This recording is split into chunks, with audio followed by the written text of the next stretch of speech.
Hello dear students. आज का हमारा लेक्चर है अमेरिकन जुडिशरी, जिसमें हम supreme court of United states के बारे में जानेंगे।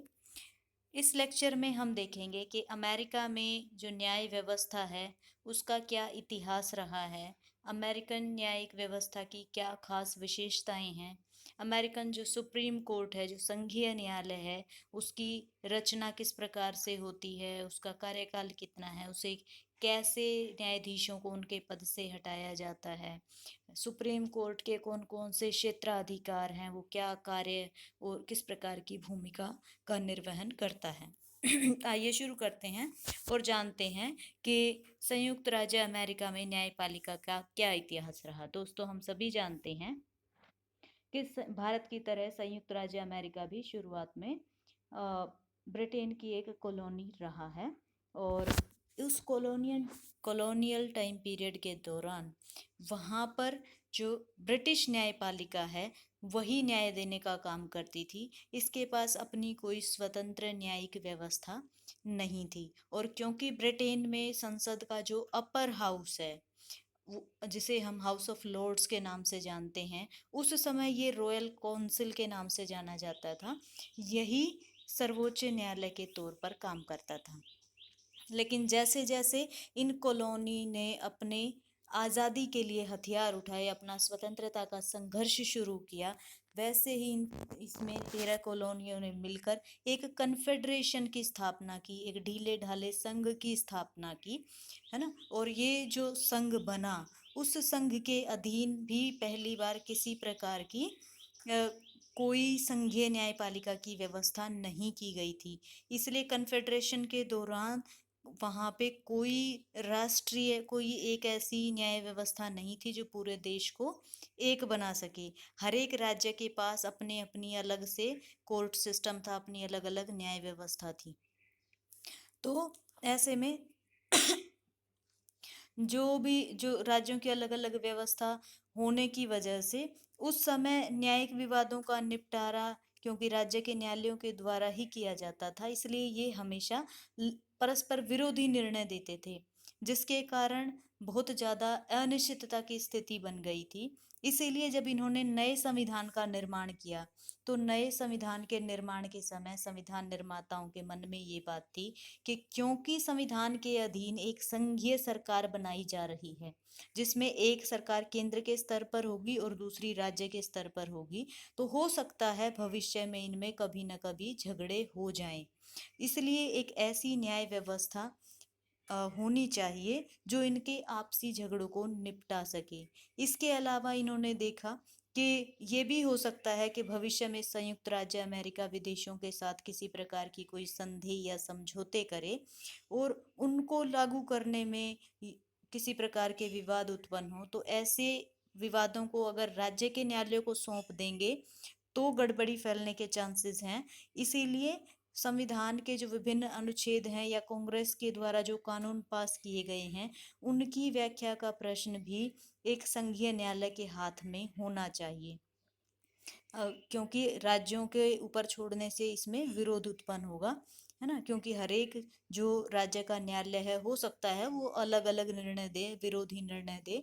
तो इन सब बातों को ध्यान में रखते हुए वहां पर एक संघीय न्यायालय की स्थापना की जरूरत समझी गई, और इस जरूरत को पूरा करने के लिए संयुक्त राज्य अमेरिका के संविधान के द्वारा संविधान निर्माताओं ने अनुच्छेद 3 में प्रोविजन किया कि संयुक्त राज्य अमेरिका की न्यायिक शक्तियां एक सर्वोच्च न्यायालय और अन्य ऐसे अधीनस्थ न्यायालयों में निहित होंगी जिनकी स्थापना कांग्रेस के द्वारा समय समय पर की जाएगी। यानी वहाँ पे जो टॉप पे जो नेशनल सिस्टम है, जो संघीय न्यायालय है, उसमें सुप्रीम कोर्ट की स्थापना की कामना की गई है। हालांकि जो स्टेट कोर्ट हैं वो स्टेट की रिस्पॉन्सिबिलिटी समझे जाते हैं। तो फाइनली इसका इस हिस्टोरिकल इवोल्यूशन को देखने के बाद हम कह सकते हैं कि जो अमेरिकन जुडिशियल सिस्टम है, इसकी कुछ खास विशेषताएं हैं। सबसे पहली तो यही कि वहाँ पे दोहरी न्याय व्यवस्था या ड्यूअल जुडिशियल सिस्टम को अपनाया गया है। ड्यूअल जुडिशियल सिस्टम का मतलब ये है कि वहाँ केंद्र के लिए अलग से न्यायपालिका की व्यवस्था है और राज्यों के लिए अपनी अलग अलग न्यायपालिकाएं हैं, और दोनों अपने अपने क्षेत्र में स्वतंत्र हैं।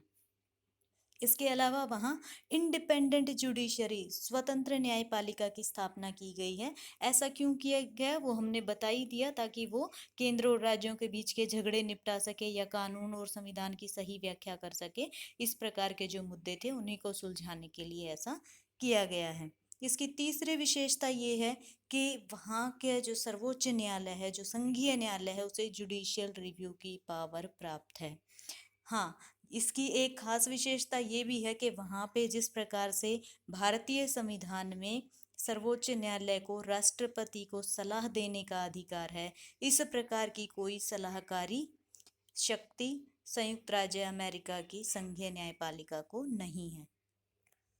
इसके अलावा वहाँ पर ड्यू प्रोसेस ऑफ लॉ को फॉलो किया जाता है, यानी कि ना केवल कानूनों को देखा जाता है, व्याख्या की जाती है, बल्कि ये भी जांचा जाता है कि क्या वो कानून प्राकृतिक न्याय करता है, क्या वो कानून सही बनाया गया है या नहीं। तो ये थी संयुक्त राज्य अमेरिका की न्यायपालिका की कुछ विशेषताएं। आइए अब जानते हैं कि वहाँ पे जो न्यायपालिका है, जो संघीय न्यायालय हैं, उनका गठन किस प्रकार से किया गया है। हालांकि ये हम ऑलरेडी जान चुके हैं कि आर्टिकल 3 जो है संयुक्त राज्य अमेरिका के संविधान का, वो वहाँ पे एक संघीय न्यायपालिका की व्यवस्था करता है। और ये जो संघीय न्यायपालिका होगी, इसमें बेसिकली 3 लेवल होते हैं, यानी 3 प्रकार के संघीय न्यायालयों की स्थापना की गई है। इसमें सबसे नीचे लेवल पे डिस्ट्रिक्ट कोर्ट्स होते हैं, या जिन्हें हम ट्रायल कोर्ट्स भी कह सकते हैं। और ये जो डिस्ट्रिक्ट या ट्रायल कोर्ट्स होते हैं, ये जिला लेवल पे होते हैं, और इनके बेसिकली जिले में जितनी भी प्रॉब्लम्स होती हैं, ये उन सबको सुनते हैं। तो ये इसका ओरिजिनल ज्यूरिसडिक्शन है, ये किसी प्रकार की अपील यहाँ पे नहीं सुनते हैं। हाँ, इन जो जिला न्यायालय हैं, जो ट्रायल कोर्ट्स हैं, इनके खिलाफ अपील करने के लिए कुछ सर्किट न्यायालय बनाए गए हैं। इन सर्किट न्यायालयों को एपीलेट कोर्ट्स भी या अपीलीय न्यायालय भी कहते हैं, है ना। सर्किट का मतलब यहाँ पे ये, जैसे सर्किट में एक चीज एक लूप में घूमती रहती है, ऐसे ये एक जगह नहीं बैठते, बल्कि राज्य में अलग अलग जगह जा जाके केस की सुनवाई करते हैं और वहाँ पे न्यायालय अपने निर्णय देते हैं। तो क्योंकि इनकी बैठकें हमेशा एक स्थान पे नहीं होती, ये अपने क्षेत्र का दौरा करते रहते हैं, इसलिए इन्हें सर्किट न्यायालय भी बुलाया जाता है। और क्योंकि ये जो डिस्ट्रिक्ट कोर्ट या ट्रायल कोर्ट है, इनके निर्णयों के खिलाफ अपील सुन सकते हैं, इसलिए इन्हें अपीलीय न्यायालय भी बुलाया जाता है। और इन दोनों के ऊपर जो न्यायालय होता है, उसे अमेरिका का सर्वोच्च न्यायालय या सुप्रीम कोर्ट ऑफ यूएसए कहा जाता है। और ये इसमें बेसिकली शुरुआत में हम देखेंगे तो जब ये बना था, तो इसमें 6 न्यायाधीश होते थे, जिसमें एक मुख्य न्यायाधीश और 5 अन्य न्यायाधीश थे। आज फिलहाल इनकी संख्या जो है वो टोटल 9 है, जिसमें एक मुख्य न्यायाधीश और 8 अन्य न्यायाधीश शामिल होते हैं। इनके न्यायाधीशों की जो नियुक्ति है, नियुक्ति राष्ट्रपति के द्वारा की जाती है, जिसको सीनेट का अनुसमर्थन प्राप्त होना जरूरी होता है। तो जो सुप्रीम कोर्ट है यूएसए का, इसका जो भी डिसीजन होता है, क्योंकि ये सर्वोच्च है, इसलिए इसका डिसीजन अंतिम माना जाता है, और इसके डिसीजंस को कोई नहीं पलट सकता है, क्योंकि इसके खिलाफ कहीं भी अपील नहीं की जा सकती है। आइए देखते हैं कि इसकी टोटल स्ट्रेंथ हम जान ही चुके हैं कि प्रेजेंट टाइम में टोटल संख्या 9 है सुप्रीम कोर्ट में। और जो फेडरल जजेस हैं, उनका नॉमिनेशन प्रेसिडेंट करता है, लेकिन उसको सीनेट के अनुसमर्थन की या कंफर्मेशन की ज़रूरत होती है। इनके टेन्योर की बात करें या कार्य अवधि की बात करें, तो ये जो संघीय न्यायालय के जो न्यायाधीश हैं, इनकी नियुक्ति के लिए कोई मतलब एक कह सकते हैं कि कार्यकाल की कोई सीमा निर्धारित नहीं की गई है। एक व्यक्ति जब तक वो सदाचार पर्यंत व्यवहार करता है, अच्छा व्यवहार करता है, अपने काम को ठीक ढंग से करता है, तब तक, या हम कह सकते हैं एक तरीके से लाइफ टाइम वो न्यायाधीश के पद पर रह सकता है। हालांकि वहाँ पे एक परंपरा ये है कि कोई व्यक्ति अगर 10 वर्ष तक न्यायाधीश के पद पर काम कर ले तो भी उसको जीवन पर्यंत वही वेतन और भत्ते मिलते रहते हैं जो उसको पद पर रहते हुए मिलते थे। हालांकि बहुत सारे जो न्यायाधीश हैं वो लगभग 70 वर्ष की एज क्रॉस करने के बाद यहाँ इससे त्यागपत्र दे देते हैं, रिजाइन करके चले जाते हैं। रिमूवल प्रोसेस की बात करें, क्योंकि इनका टेन्योर लाइफ टाइम का है, अगर इन्हें इनके पद से हटाना हो तो उसके लिए क्या प्रोसेस है, उस प्रोसेस को यहाँ पे इम्पीचमेंट या महाअभियोग का नाम दिया गया है। ये महाअभियोग की प्रक्रिया ठीक वही है जो हमने संयुक्त राज्य अमेरिका के राष्ट्रपति के महाअभियोग के तौर पर देखी थी। यानी पहले जो महाअभियोग की प्रक्रिया है, जो प्रस्ताव है वो हाउस ऑफ रिप्रेजेंटेटिव में प्रस्तुत किया जाएगा। अगर हाउस ऑफ रिप्रेजेंटेटिव इसे पास करके सीनेट में भेज देगी तो सीनेट 2/3 बहुमत से अगर उसे पास कर देता है तो ऐसा प्रस्ताव पास होने के बाद संबंधित जज जिसके खिलाफ ये लाया गया था उसे उसके पद को उसे हटा दिया गया समझा जाता है। तो रिमूवल प्रोसेस बाय इम्पीचमेंट यानी महाअभियोग के द्वारा। आइए अब जानते हैं कि संयुक्त राज्य अमेरिका की न्याय व्यवस्था में वहाँ के सुप्रीम कोर्ट या सर्वोच्च न्यायालय की क्या भूमिका है। बेसिकली ये 3 प्रकार के काम करता है। सबसे पहले तो ये वहाँ के कॉन्स्टिट्यूशन की या संविधान की सर्वोच्चता को बनाए रखता है। कैसे बनाए रखता है? ताकि उसके खिलाफ जाके कोई किसी प्रकार के कानून ना बनाए, किसी प्रकार के आदेश जारी ना करे, इस प्रकार से। दूसरा काम उसका है कि वो जो संघीय कानून है उनकी एक यूनिफॉर्म व्याख्या कर सके, यानी एक जैसी व्याख्या कर सके।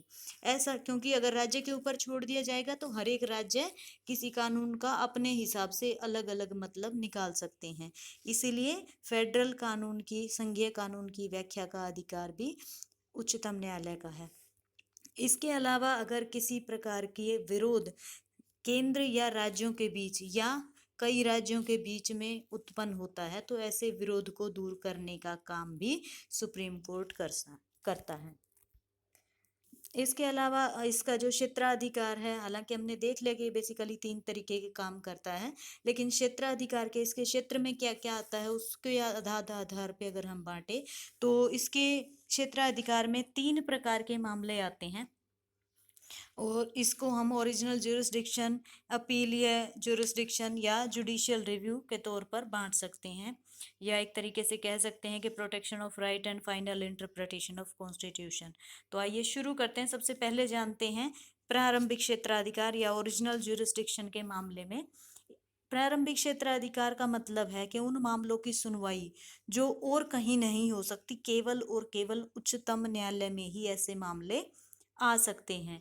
ये मामले कैसे हो सकते हैं? ये मामले एम्बेसडर्स से रिलेटेड यानी राजदूतों से रिलेटेड, या वाणिज्य दूत, या जो मिनिस्टर से रिलेटेड हैं, या ऐसे मामले जिनमें एक तरफ केंद्र सरकार हो, दूसरी तरफ कोई एक राज्य सरकार या कई राज्य सरकारें हों, या दो से ज़्यादा राज्यों के बीच में कोई विवाद हो, है ना। तो या कोई ऐसे मामले जिसमें एक और कोई राज्य सरकार हो, दूसरी तरफ किसी दूसरे राज्य का नागरिक हो, तो ऐसे सारे विवाद जो हैं वो इसके ओरिजिनल ज्यूरिसडिक्शन में आते हैं।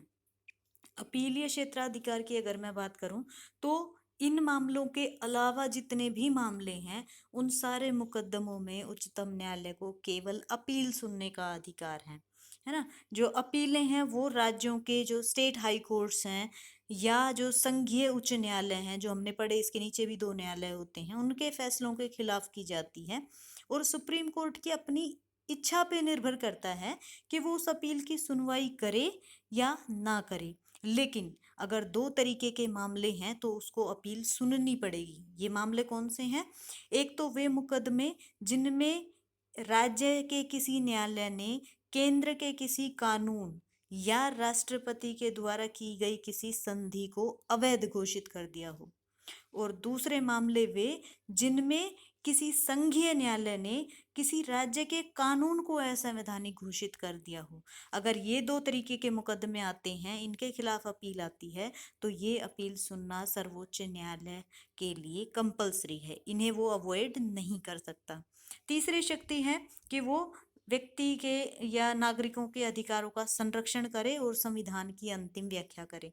तो उच्चतम न्यायालय जो है वो नागरिक अधिकारों का संरक्षक होता है, और इसके लिए जिस प्रकार से भारत में 5 प्रकार की रिट जारी की जाती है आर्टिकल 32 के तहत, इसी प्रकार से संयुक्त राज्य अमेरिका का सर्वोच्च न्यायालय भी अधिकारों का संरक्षक होने के नाते कई प्रकार के जो रिट हैं या ऑर्डर हैं वो जारी कर सकते हैं, जैसे रिट ऑफ हैबियस कॉर्पस, या जिसे आप बंदी प्रत्यक्षीकरण लेख के नाम से जानते हैं। ठीक है, इसके अलावा इसके पास एक खास शक्ति है जिसे न्यायिक समीक्षा या जुडिशियल रिव्यू के नाम से जानते हैं। जुडिशियल रिव्यू का क्या अभिप्राय है, किस चीज को देखता है ये फिर से? तो बेसिकली आप देखिए कि जुडिशियल रिव्यू दो शब्दों से मिलकर बना। जुडिशियल मतलब जो न्याय से रिलेटेड है, जो न्यायपालिका से रिलेटेड है, और रिव्यू का मतलब है फिर से देखना। तो ये मतलब न्यायपालिका किसी चीज को फिर से देखेगी, तो किसको देखेगी? तो आप देखिए, क्योंकि संघीय शासन में दो तरीके की सरकारें होती हैं, एक केंद्र सरकार और एक राज्य सरकार, और जरूरी है कि स्मूथली सिस्टम चले तो दोनों अपने अपने क्षेत्र में रहकर काम करें, एक दूसरे के अधिकार क्षेत्र का आदर करें, है ना। नागरिकों को कुछ अधिकार दिए हैं, उन अधिकारों के विरुद्ध ना जाएं, लेकिन ऐसा होता नहीं है। कई बार इनके बीच में विवाद उत्पन्न हो जाते हैं, तो उनका निपटारा कैसे हो? तो इन निपटारों के लिए जो है ये उच्चतम न्यायालय बनाया गया था। तो इसलिए संविधान की व्याख्या करने की शक्ति इसकी जो है बेसिकली उसी को जुडिशियल रिव्यू कहा जाता है, क्योंकि ये पुनः क्या देखता है, ये देखता है कि जो विधानमंडल है उसने जो कानून बनाए हैं या कार्यपालिका ने जो आदेशों की जांच की है, क्या वो संविधान के अनुकूल हैं या उसके खिलाफ हैं। अगर वो उसके खिलाफ हैं तो वो ऐसे आदेशों को, ऐसे कानूनों को रद्द घोषित कर सकता है। हाँ, यहाँ पे आप एक और चीज देख रहे होंगे कि मैंने इसमें देखा लिखा है कि जब ये constitutionality of act and orders को देखता है, उस समय पे इसमें रेफरेंस दिया गया है मारबरी वर्सेस मेडिसन केस का, जो 1803 में आया। तो यहाँ पे इस केस का रेफरेंस इसलिए दिया गया है कि अमेरिकी संविधान में कहीं भी जुडिशियल रिव्यू का प्रोविजन नहीं है। इसका प्रयोग सबसे पहले जस्टिस मार्शल ने 1803 में मारबरी वर्सेस मेडिसन नामक मुकदमे में फैसला देते हुए किया था, जब उन्होंने बोला था कि जो न्यायालय है वो कांग्रेस के ऐसे किसी कानून को लागू नहीं कर सकती जो संविधान के खिलाफ हो। और उसी मामले से लेकर जुडिशियल रिव्यू की जो पावर है वो सामने आई, या वो जो है आगे बढ़ती चली गई। लेकिन जो सुप्रीम कोर्ट है, जो फेडरल कोर्ट्स हैं, इनके ऊपर कुछ लिमिटेशंस भी हैं, कुछ सीमाएं भी हैं। ये कहीं भी कोई भी डिसीजन नहीं ले सकते हैं। और सीमाएं क्या है? सबसे पहले तो ये है कि ये केवल उन्हीं मामलों में क्षेत्राधिकार रखते हैं जिनका सच में कोई हल निकाला जा सकता है ना, जिनमें सच में कोई विवाद उपस्थित है। इसके अलावा आप देखोगे कि इसमें याचिका केवल वही व्यक्ति डाल सकते हैं जिसमें एक पार्टी विक्टिम हो, यानी अफेक्टेड हो, जिसके ऊपर प्रभाव पड़ रहा हो। ये ऐसा नहीं है कि दो लोगों में झगड़ा और कोई तीसरा जाके पिटीशन फाइल कर दे, तो ऐसी वहाँ पे सिस्टम नहीं है। इसके अलावा आप देखेंगे कि जो फेडरल कोर्ट है अमेरिका का, उसको किसी प्रकार की कोई सलाहकारी भूमिका नहीं दी गई है, यानी अपनी तरफ से ये किसी प्रकार की एडवाइस नहीं दे सकता है। इसके अलावा ये जो फेडरल कोर्ट है वो राज्यों के जो हाई कोर्ट्स हैं, जो मतलब राज्य लेवल के जो सर्वोच्च कोर्ट हैं, उनके डिसीजंस में तब तक कोई टांग नहीं अड़ा सकता, तब तक उनके निर्णयों की एक तरीके से पुनर्निरीक्षा नहीं कर सकता, जब तक कि उसमें कोई संघीय कानून का प्रश्न इन्वॉल्व ना हो। यानी हम कह सकते हैं कि राज्यों के मामले में जो राज्यों के कानून हैं वही सर्वोच्च होते हैं, और वो तब तक संघीय न्यायपालिका के अंदर नहीं आते जब तक कि उसमें किसी संघीय कानून का प्रश्न निहित ना हो। तो ये सारी जो लिमिटेशंस हैं, इन्हें संयुक्त राज्य अमेरिका का सर्वोच्च न्यायालय क्रॉस नहीं कर सकता। फाइनली हम कह सकते हैं कि सर्वोच्च न्यायालय जो है उसने एक बहुत बड़ी भूमिका निभाई है, क्योंकि सर्वोच्च न्यायालय ने अपनी जुडिशियल इंटरप्रिटेशन के थ्रू संयुक्त राज्य अमेरिका का जो इतना कठोर संविधान है, उस कठोर संविधान को फ्लेक्सिबिलिटी प्रदान की है। यानी जैसे जैसे वहाँ की सामाजिक और आर्थिक स्थितियाँ बदलती गई, वैसे वैसे सुप्रीम कोर्ट ने समय के साथ साथ उसकी व्याख्या की है। इसके अलावा जो जुडिशियल रिव्यू है वो फेडरल और स्टेट कानून अलग अलग हैं।